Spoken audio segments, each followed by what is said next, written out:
Assalamualaikum warahmatullahi wabarakatuh. Perkenalkan, nama saya Muhammad Fadli Ardi Dimansyah dari kelas 10 MIPA 2. Kali ini saya akan membuat tugas ekonomi, yaitu peran antar pelaku dalam kegiatan ekonomi.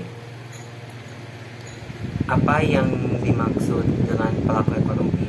Pada dasarnya, pengertian pelaku ekonomi adalah semua pihak yang terlibat di dalam aktivitas ekonomi atau melakukan kegiatan ekonomi. Kegiatan ekonomi yang dilakukan setiap pihak biasanya berbeda-beda. Secara umum, peran dari pelaku ekonomi dibagi ke dalam 3 kelompok, yaitu produsen, distributor, dan atau konsumen.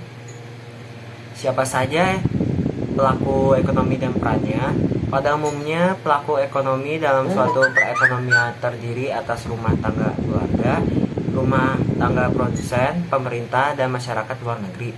Berikut adalah penjelasan dan peran dari 4 pelaku ekonomi tersebut.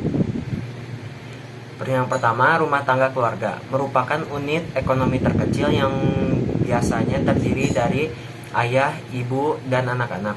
Memiliki 2 peran penting dalam kegiatan ekonomi, yaitu sebagai konsumen dan penyedia jasa faktor produksi.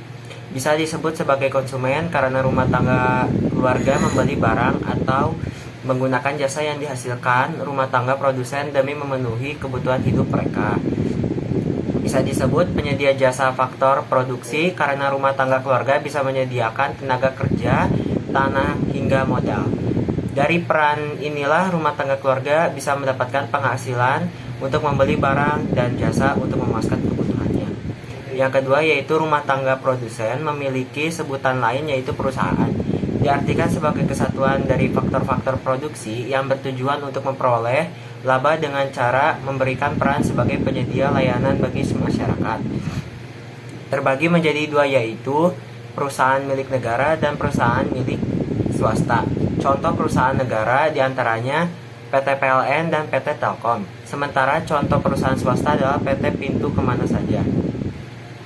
Yang ketiga yaitu pemerintah. Berdasarkan Undang-Undang Dasar 1945 Pasal 33 Ayat 2 dan 3, pemerintah harus bertindak selaku pelaku ekonomi. Pemerintah memiliki banyak kewenangan atas aset negara, seperti menguasai tambang, minyak bumi yang mengelolaannya diserahkan kepada Pertamina. Pemerintah juga mendirikan berbagai BUMN. Peran penting pemerintah sebagai pelaku ekonomi lainnya yaitu dengan membangun sarana prasarana umum untuk mobilitas ekonomi yang lebih baik. Pemerintah juga berusaha untuk menjaga kestabilan harga-harga yang beredar di pasaran. Masyarakat luar negeri juga harus diperhitungkan sebagai pelaku ekonomi. Hal tersebut dikarenakan ada beberapa kondisi di mana negara Indonesia memerlukan warga luar untuk membantu perekonomian Indonesia. Misalnya, negara perlu mengimpor barang-barang yang memang belum tersedia di Indonesia. Selain itu, negara juga seringkali mengekspor produk untuk dipasarkan ke luar negeri demi mencapai keuntungan yang lebih tinggi. Itulah deskripsi dari saya. Mohon maaf bila ada kesalahan. Wassalamualaikum warahmatullahi wabarakatuh.